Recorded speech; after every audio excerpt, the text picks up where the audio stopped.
Hello everyone and welcome to Pendulum Edu, and here in this session we're back again with another set of vocabulary and an article for you to discuss. The article that we've taken for you people today is it heads as Language of Unity.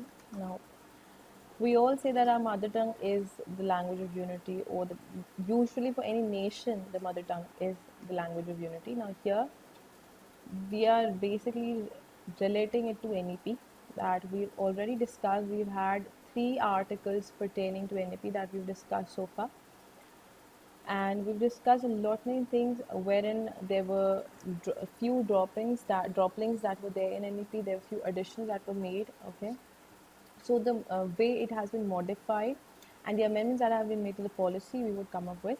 We've discussed that and we're going to move ahead with it. Now, it says on rejection of the 3 language formula. Now, this formula is being discussed here since there have been 3 languages that have been rejected from the list, or they have been, I would say, eradicated or struck off from the list. Now, whenever you remove something from a list, now that is a registered list, and if you remove something from it, the phrase we use is struck off. This is a phrase that we use. That is to remove something from an official list. Let's say maybe my name was struck off. Okay, so it has to be an official list, and something that is removed from it, that is said to be struck off. Now this is a phrasal verb, and as I have told you earlier, we had a discussion on this, that a phrasal verb is a combination of a verb and a preposition. The moment a preposition changes, meaning of the particular phrasal verb also changes. For example, if I talk of give up and give in, there's not much difference between these 2 phrasal verbs, but the usage is completely different.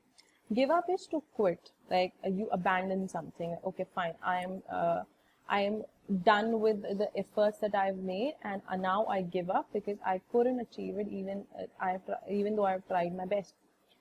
Given is to submit, to be submissive, like you agree to something easily. For example, I gave in to my parents' advice of not going out in the dark, right? So that is to give in, is to submit. Give up is you completely quit something. All right, so you see the verb is the same, but the preposition is different. With the preposition, the meaning of the phrasal verb also varies. So similarly, struck off is a phrasal verb that we've discussed just. Moving ahead, I will just wipe off the screen and then we'll go ahead. So it says states must be allowed to follow their own language policy. It says that they should have this freedom that they could choose language policy that a particular state wants to or wishes to. By rejecting the 3 language formula advocated in the National Education Policy 2020. Advocated is a verb used right here, which means supported. Something that is publicly supported or accepted. Anything, just for example, if I say you are there in a panel, in a group, you're having a discussion, a meeting, और publicly आप किसी एक चीज का support करते हो, you accept it in front of others and you say that I abide by the same. At that moment, आप क्या कर रहे हो? You're advocating it. You're advocating the proposal made, you're advocating the statement or the decision that has been taken there, or the suggestion that you are putting forward. So, advocate is to publicly support something. In Hindi, I would say this is किसी चीज का समर्थन करना. So it's a verb. See, action word है क्योंकि यहाँ पर ये हमारे action को express कर रहा है. Word, the 3 language formula rejection has actually had the consequences over the result. Okay, so the moment by rejecting 3 language formula that was advocated in the NEP, Tamil Nadu Chief Minister Edappadi K. Palaniswamy has only reiterated the state's unwavering position on an emotive and political issue. Now, what has he done? The minister has come up with or The moment this rejection was made, this Tamil Nadu's chief minister, he has, by the rejection, he has reiterated, means he has stated again, or he has again come up with a statement wherein he is trying to express or reflect the position that the state is in. The state, that is Tamil Nadu, is in the emotive and the political, I would say, on an emotive and political front. Emotive is pertaining to emotions, okay? Now, these emotions, the people of the state, the people, their local residents, natives, okay? Unwavering position, which means something that is not changing. It is static, okay? There's no change, it is completely static. So he has reiterated the emotive and political issues that the state has been facing, and nothing has changed. It is the unwavering position of that particular state. So he, by the rejection, he has come up and reflected the same thing over and over. Now, reiterated, as I just explained, it is a verb. Firstly, it means to state something over and over. Over and over, which means again and again. It's an idiom. Over and over, it means again and again. Okay? So, किसी बात को अगर हम बार बार दोहरा रहे हैं, so that is to reiterate. Okay? Or to restate something.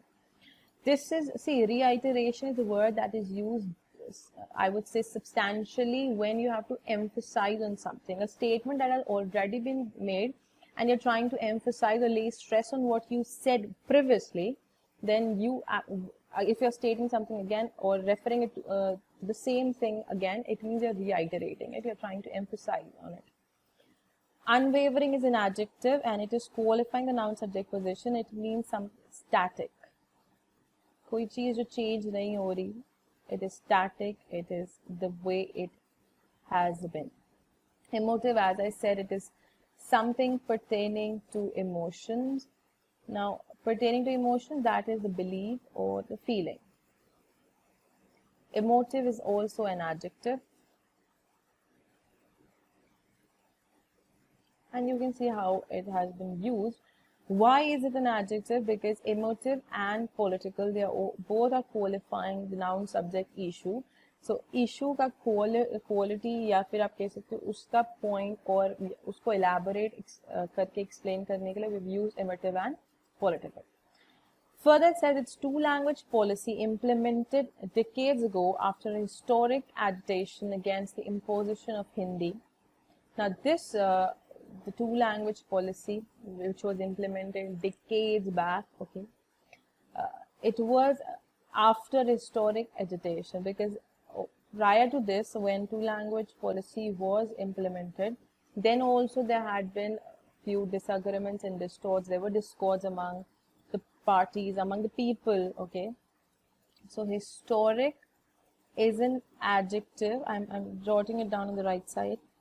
Historic is an adjective which means memorable.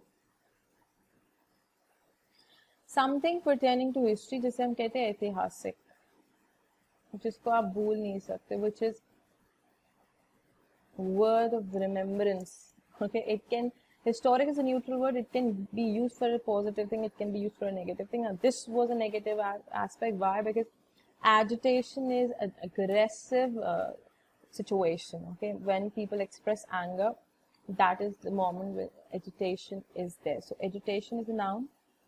It's a situation, a state of aggression against the imposition of Hindi remains non-negotiable for almost the entire political class. It was non-negotiable. It was not acceptable. किसी ने भी accept नहीं किया था इस बात को. Opposition from the state had last year forced the centre to amend the draft NEP and withdraw a proposal to teach Hindi as a third language in schools in non-Hindi speaking states.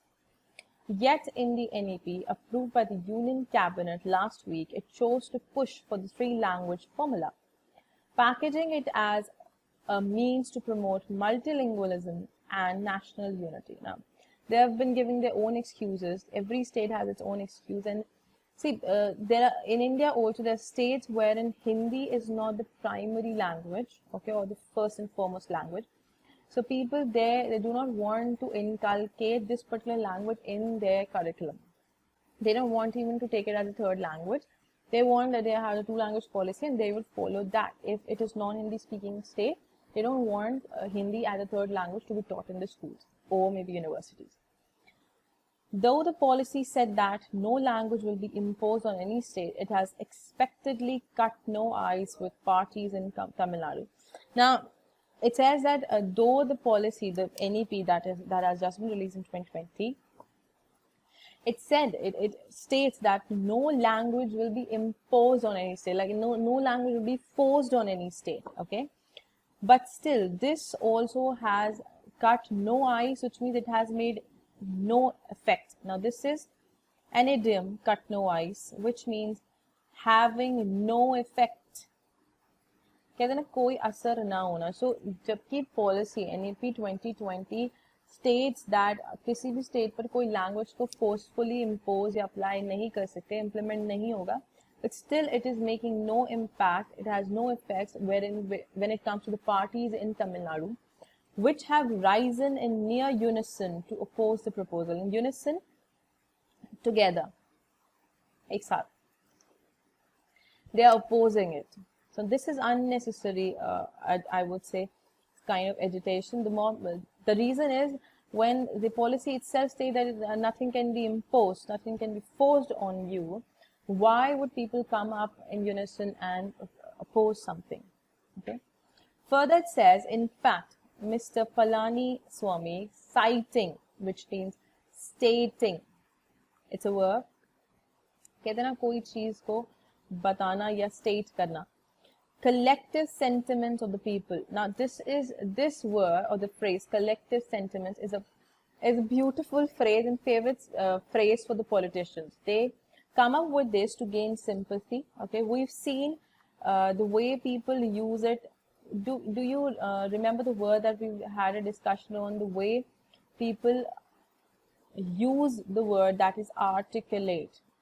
Okay, they know how to, they're articulate enough and they have this capability of using the words in a proper way. They know how to influence people. Noted that the proposal was saddening and painful. Saddening again is an adjective which means something that brings sorrow. So you can say sorrowful. कहते कोई चीज जो हमें दुख देता है, right? Something that is full of sorrow or pain. An appeal to the Prime Minister to allow states to follow their own language policy. In a state that resisted multiple attempts to impose Hindi since 1937, political parties are understandably wary of any mandate. Wary, they are aware of. They are cautious. वो इस चीज को लेकर बहुत ही alert है तो सतर्क है, right? Of any mandate to impart an additional language in schools. So they are not. They are very cautious in case a new language or third language comes up and is implemented or added. They fear this would eventually pave the way for Hindi to enter the state through the back door. Now, pave the way, it would make, okay, or finish or guide the way. This is a verb. It will pave the way for Hindi to enter the state. See, non-Hindi speaking states, they don't want Hindi to be imbibed, as I cited it back, and I'm reiterating it here. So they do not allow or they do not want Hindi to come up because they fear that it would enter and it would, I would say, it would dominate, okay, the language that they've been using since the very beginning. Since 1985, the state has even refused to allow Jawahar Navodaya Vidyalayas to be set up as they teach Hindi. Now, this is a big, I would say, an example to cite to let people know and make them conscious aware of to what extent people are opposing use of Hindi in these particular states. The two-language policy of Tamil and English, piloted, which was started by former Chief Minister C.N. Annadurai in 1968 and has thus far worked well in the state. In a liberalized world, more windows to the world are being opened up for those proficient in English. Proficient was skill. Proficient is an adjective, which means skill. भाई जो लोग English में अच्छे हैं, okay, उनके लिए तो it's fine. It's a global link language for them, right? But what about others? तो कहने का मतलब है जो कि कुशल है, who are proficient, जो कि जिनके पास वो capability है of being well versed in English, they have a global connection. They can achieve the global linkage. Okay. The state's significant human resources contribution to the ever-expanding IT sector is also attributed to the English fluency of its recruits as much as to the technical knowledge. Now, this is something that we are all aware of. It's not just technical knowledge that people or the world as of now asks for, demands for. Along with technical knowledge, we need communication skills, and that lies with English language. This is where most of us struggle and strive, right? So this is one, this is the second part. Both of them, they go hand in hand. In present scenario, it's not just technical knowledge that a person needs to acquire. It's along with the communication skills that you would prosper. Further says there is this counter agreement, like this is a contradiction. कहते हैं कि इस चीज को oppose किया जा रहा है या इसके अगेंस्ट कोई तर्क रखा गया है that Tamil Nadu is depriving students of opportunity to learn Hindi, touted as a national link language, which is touted, which is stated, which is mentioned as a global link language, or sorry, a national link language. However, it's a voluntary learning. Voluntary is an adjective which means willingly. Anything that you do willingly, अपनी मर्जी से आप जो काम करते हो, that is voluntary. Learning has never been restricted in the growth over the past decade in the number of CBSE schools where the language is taught would bear testimony to this. Bear testimony, which means ये इस बात का गवाह रहेगा. In Hindi, the moment you say कि इस बात का गवाह रहेगा, in English we say it bears a testimony. Now this is a collocation. Bear and testimony, they go hand in hand, and we cannot like apart it. You cannot part these two words. They are used together as a collocation. The patronage for the 102-year-old Dakshin Bharat Hindi Prachar Sabha based in Chennai also proves this. In the Sabha's centenary year, Tamil Nadu accounted for 73% of active pracharaks, that is the teachers in South India. Out of necessity, many in the state have picked up conversational Hindi to engage with the migrant population that feeds the labor needs from the factories to their hair salons. So this is what people are doing. They've started helping, because there is I would say, in the centenary year when this entire accounting was made, the number of people speaking Hindi and number of teachers there. So there was 73% of the active Hindi teachers that are there in South India. So they have engaged themselves in conversational Hindi now. Only compulsion is met with resistance. India's federal nature and diversity demand that no regional language is given supremacy over another. Supremacy like dominance. This is a noun. Supremacy is noun. Dominance. किसी चीज के ऊपर अपनी चीज को हावी होने देना. So, see, in our country, every individual and every, if I talk about the context that we are discussing, that every state has its own diversity, plus they are federal enough, they're free enough to make their own decisions. So this has given them power that they do not allow any other regional language to gain supremacy over the one that they have been using or they have been used to for this long. So this could be another drawback probably that that has to be looked into. Okay, we have to look into it, because Hindi is not just a language of a state, it's a national language for us. Okay, so this was the article. This was the 3 language policy, that the third language that they want, certain states want to remove or eradicate, and they don't want it to be followed, or they don't want it to be used. Some of them advocate it, some of them do not. So this was the entire article with a lot many words that we've discussed today. Now I would suggest you there's one more article available on the same topic or the same context. You could just go through that as well, and you can club the words that we've discussed and the words that you locate in that article. The words that we've discussed, the list is available on the site itself. You can go to the study material section, you can go to the list, there's the meaning given, there's a usage given, there's the part of speech also mentioned, though part of speech I've discussed here as well. So the word that I would take for you for today would be, let's go with wary. Wary means cautious or to be aware of something. That's wary. Okay. So frame your sentences. Let us know the sentences that you frame. I would come up with another article soon in the next session. So do not forget to hit the like button and subscribe the channel for more such sessions. Keep learning and growing. Thank you so much.